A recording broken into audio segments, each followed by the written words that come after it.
All right, YouTube, how you doing? Welcome back to the channel. It is Thursday, May 15th. We got 6 MLB games to dive into in today's video like we always do. I'm going to dive into each and every one of these games. I'm going to give you my prediction on the side. I'll give you my prediction on the total. We'll talk about any other plays like player props that we like within the game as well. But as always, guys, keep an eye down on the pinned comment of this video. That'll take you to all of my final plays, so I'm actually rolling with myself. If that does interest you, it's absolutely free down in the pinned comment. All right, YouTube, how you doing? Welcome back to the channel. I tell you guys I'm a dummy all the time. They don't suck. They've just been sucking. Get them down to -3 for more juice than Jose Canseco in his prime. Tell me you're new without telling me you're new. So don't go jumping down my throat in the comments, right? If you want to fade me, or if you do want to ride me, this still leaves a bad taste in my mouth, right? And remember, more chins, more wins. And real quick, guys, before we do dive into today's games, I want to tell you about your last opportunity to take advantage of, I should say, what's going on over on Sleeper. So yesterday and today, you had 2 days to place a contest, whether you're a new user using code GuyBoston or an old user, returning customer using code GuyBoston. If you place an entry into a contest today, you're going to get a free pick over on Friday, which is tomorrow. So you have 1 day today to do so. Head over to Sleeper. You can use the link down in the description as well as the pinned comment if you are new. If you're new, you're also going to get a Shea Gilgeous-Alexander free square as well as your first deposit matched up to $100. So take advantage of that today. Again, even if you're a returning user and you've used code GuyBoston in the past, all you have to do is place an entry. You're going to get that free protected pick tomorrow. So go ahead and check it out, guys. That link is in the description as well as the pinned comment.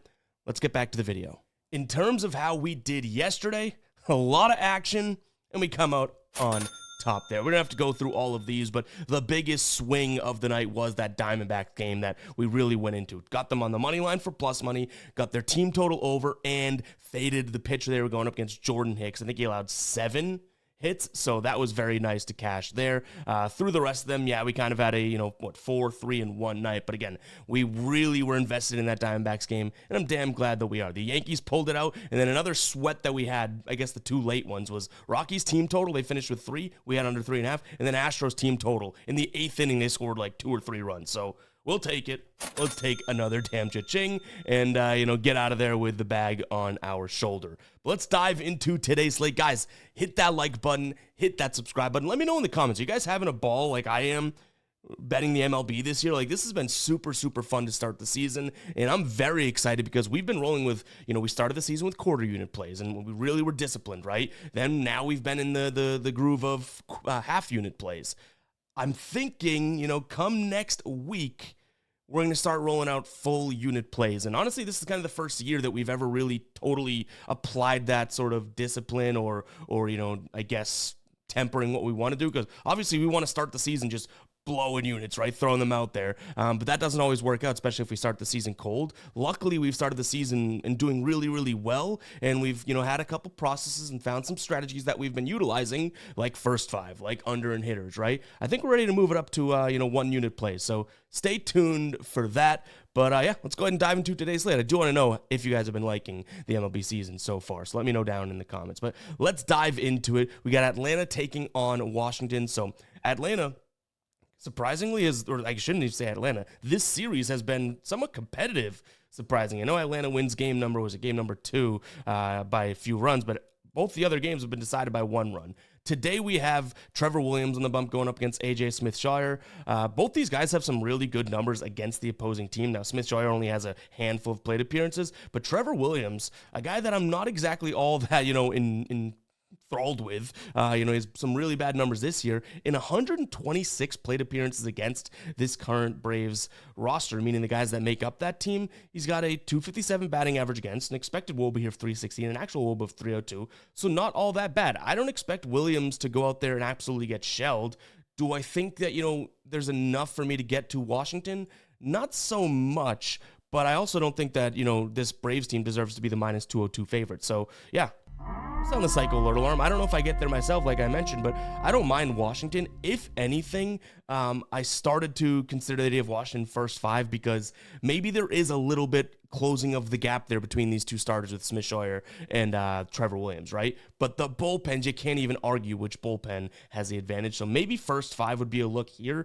But yeah, somewhat backing, I guess, Trevor Williams. Don't mind the idea of an over either. And again, that's kind of just based on the bullpen. Washington's bullpen really is bad in terms of where Atlanta is bullpen-wise. They've been up and down, but they're pretty taxed. So I wouldn't be surprised if a bunch of runs can be scored late in this one.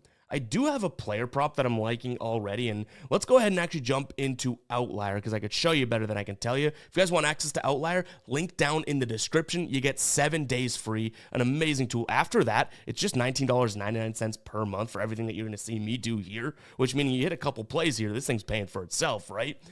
They also have a pro version with EV, boosts, arbitrage, and middling, which we can kind of go through at some point in the video. But what I like here is Austin Riley, one of the guys that's been on fire for this team, but fading him under 2.5 hits, runs, and RBIs. You can see the odds that we have there. The reason I like this is, first off, Trevor Williams, has some good numbers against him. Austin Riley just batting 111 in 18 plate appearances against Trevor Williams. Here he has 2 hits. He's striking out 44% of the time.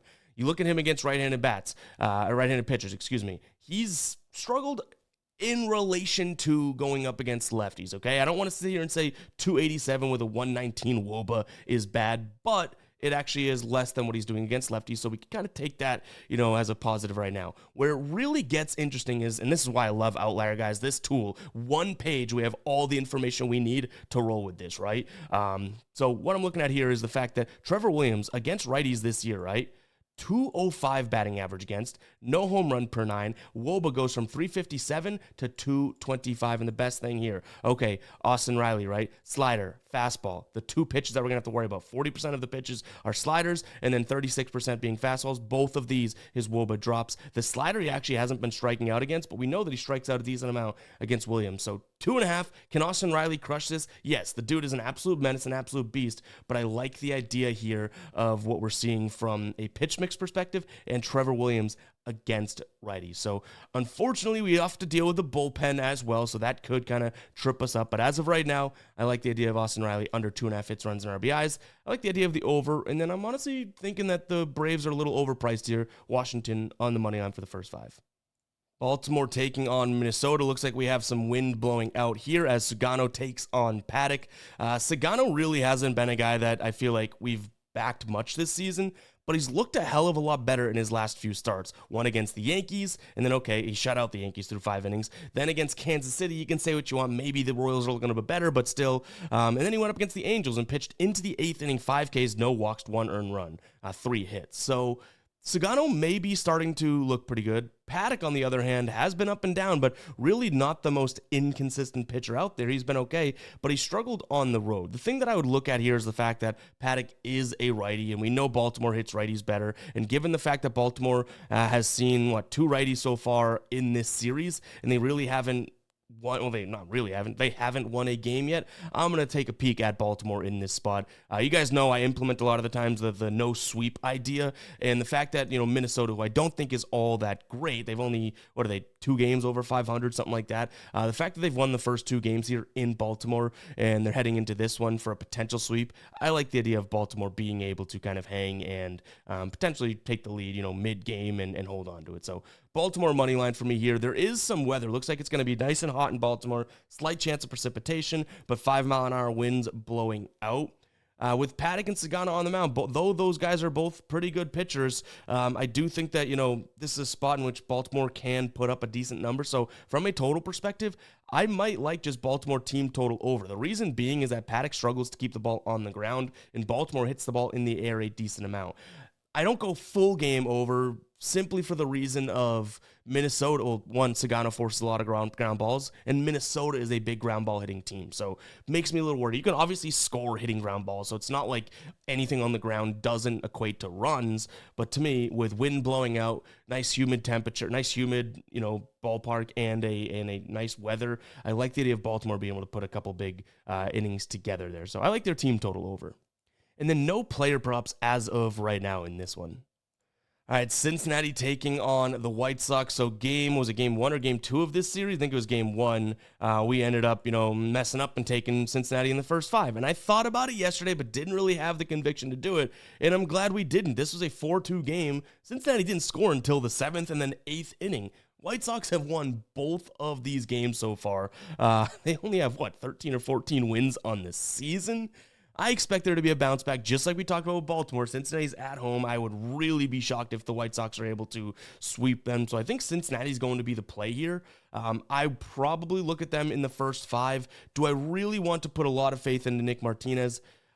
No, not so much. But that being said, he should be a lot better than what we have from Bryce Wilson, right? We're going to get a ton of, fastballs, changeups, cutters. Cincinnati should be able to hit these as well. He is a righty, so I like this team in the first five today just because they've been getting smacked around. And the one thing we know about Cincinnati, and I've been saying it all year long, is they go in these little roller coaster, rides, right? Scoring a bunch, then they have like 4 or 5 games of scoring 1-0, then they score a bunch. I'm assuming, and again, when you assume, you make an ass out of you and me, so take it with a grain of salt, that they don't want to get swept. They don't want to put up, 1 or 2 runs against this White Sox team again. I think they get to Wilson fairly early here just because of all that, momentum being on their side. They are at home. This is a ballpark that obviously helps hitters and puts up some more runs. So if they even get the ball rolling, no pun intended, with some runs here early on, I don't think the White Sox necessarily keep up with them. So yeah, give me Cincinnati on the first five in terms of a run line. I'm paying -144 for it. Seems like it's a decent amount, but I just can't imagine that this is a spot in which we see, the Reds just get beat yet again. Like that'd be more shocking than, a lot of things to me, because it's the White Sox on the other end. Is it like, oh, the Reds can't get swept? That's not it. It's that I don't think the White Sox are a team that's going to come in here and sweep them. That's pretty much the only reason that I'm liking it. In terms of a total, Reds team total over, but I'd much rather just go first five. I think that is what I'm considering here. Player prop wise, let me make sure that we do not have any player props noted for this one. Palacios, under 1.5 hits, runs, and RBIs. He's just been trending in that direction. He's going to see the change, fastball, cutter. I like the pitch mix. This is -160. I would say this is more of like a -155-ish type play. So if you can get it for that price, then maybe that's a good look. But if it's anything more than -160, which it is on a lot of books, I don't think that price makes sense to me. Toronto taking on Tampa Bay. We got my man Kevin Gausman on the mound for Toronto, going up against Zach Littell, who has had his, like we say about a lot of guys, ups and downs this year. He's got a .96 whip at home, average against of 225, a walk rate of 4.2. So some good things to pull from there. He's also going to throw the slider a ton, which Toronto, second to last in the last 30 days against the slider. So I think I start to take a peek at a first five under here. The problem with that, and I don't know if it's enough of a problem to keep us off it, like that is probably my main look in this one. It's either that or Toronto first five. But the thing that I do kind of get caught up with is Littell. Like we've seen him, well, if you know him at all, you know that he can go out there and kind of blow up at times. You look at him this season, though, he's been fantastic to the first five under. 75% of his starts he's kept under. I believe that is 6-1-1. And when he is on the road, he's just 3-0-1, so he has a push to the 5 there. You flip it over to Gausman, we know that we can probably trust him, right? But he's actually had the more like up and down 50-50 type of rolling the dice in the first 5. So hoping Gausman can kind of do his thing. He doesn't have the best of numbers against this Tampa Bay squad, but that being said, I don't really envision this being a massively high-scoring game in the first place, so I think I like the idea of a first 5 under right now in this spot, hoping that Littell is the one that we have to worry about, because if we have to worry about him, it seems like he's been phenomenal, at least keeping games low scoring in the first 5, right? You put him out there in the 5th or, the 6th inning, anything can happen, but the 6th we wouldn't care about, I guess, at that point. So yeah, I like the idea of this, and I like the idea that he has some decent numbers against teams, and like I'm already saying, he's been pretty consistent, and he's had his ups and downs, but he's a guy that's going to give you 6 innings, maybe 2 or 3 earned runs. Hopefully those come after the first 5 if we can get lucky. And like I said, from a money line perspective, and boy, oh boy, my allergies killing me. My eyes, like I'm seeing blurry right now. Toronto is going to be my spot. Do I want to trust their bullpen? You can. I don't think that would be the necessarily dumbest or smartest idea, but I do think trusting Kevin Gausman is probably where I'd prefer to go here. If you look at the bullpens matchup, you have Tampa Bay, who's the better bullpen, a little bit better rested as well. So that's why I'd say first five over anything. If we were to take this to a player prop spot here, we do have a couple unders that I'd say are in the consideration phase. In terms of the first one, Chandler Simpson, under 1.5 hits, runs, and RBIs. Reason being for him is going to be the pitch mix, and Kevin Gausman against left-handed bats has been fantastic this year. I think he has a batting average against of 190. So that's one consideration there. Minus 105 seems like decent odds as well. And then I believe we had one other one. Oh, Christopher Burrell. I always get a little scared fading this guy because he's very, very good, but fastball, splitter, slider, all three of those pitches he struggles with, that is what he'll see from Kevin Gausman. Texas taking on Houston. We have two studs on the mound. Hunter Brown going up against Jacob deGrom. I want to look at first five in this one, but if you guys have been watching all year long, we've been pulling the trigger on first fives with Brown, with Texas, with deGrom as well. Like, I don't know exactly what to make out of pulling the trigger on this, just because of the fact that, you know, we haven't really been lucky to this line. Like, I feel like a couple of these guys pitching wise, we always like to look at the first five and consider it, and then it blows up in our face.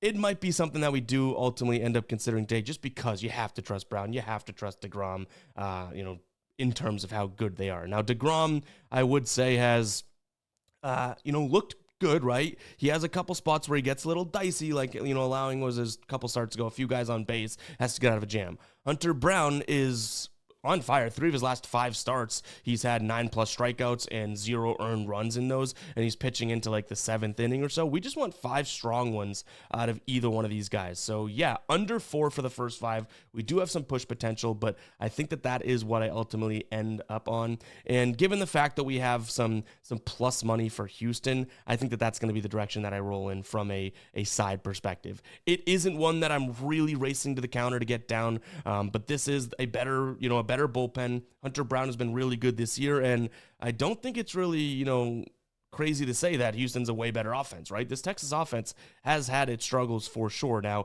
in this series, or in their last couple series, not this series, in the last couple series, they've actually looked okay, right? Their last 5 games here, 6, 10, 2, 8, and 4 runs scored. But Houston's right around there, right? 9, 6, 5, 2, 4. Like, they can put up a decent number as well if they need to late in the game, I would say. So, yeah, from that perspective, I think I'm going to go Houston on the money line, but I don't think it's going to be that crazy high scoring of a game. I think Houston could score late, but to start out this game, I'm trusting deGrom, I'm trusting Hunter Brown, so I'm going to take the first 5 under. Chances are that is going to be a final play, even though it's kind of feels like we're just biting the bullet and saying, I feel like Texas has burned us with some first 5 unders this year, but let's go for it, you know what I mean? And then no major player props as of right now. If I had to go full game total, I might consider the over or Houston team total over. The problem and hindrance there is that I do think deGrom could have a decent outing.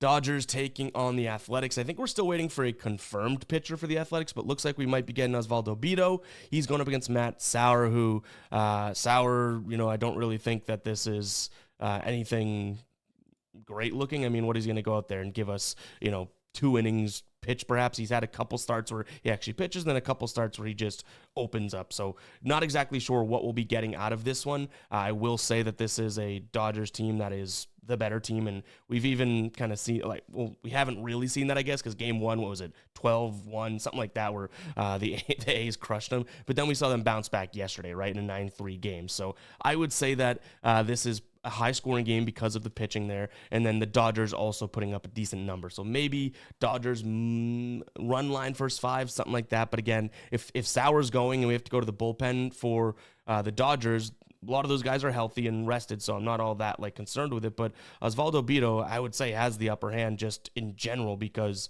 he's kind of your everyday starter, even though he's kind of stunk. But I'm trusting him over Sauer, who we don't even know if he's going to pitch 1 or 3 innings. You know what I mean? Clearly not exactly my favorite spot to be dissecting these pitchers. I'd much rather just say, okay, well, let's take a peek at the over, because we know the A's can hit, and even if they don't, the Dodgers should be able to get to Bido, and they should be able to score runs late in the game against that bullpen. So an over seems like it makes sense to me. But guys, it's going to wrap it up for today's show. A quick one today because we only had the 6 games, but hopefully you guys did enjoy. If you made it this far in the video, go ahead and comment 19 down below. Really do appreciate you spending some time with me.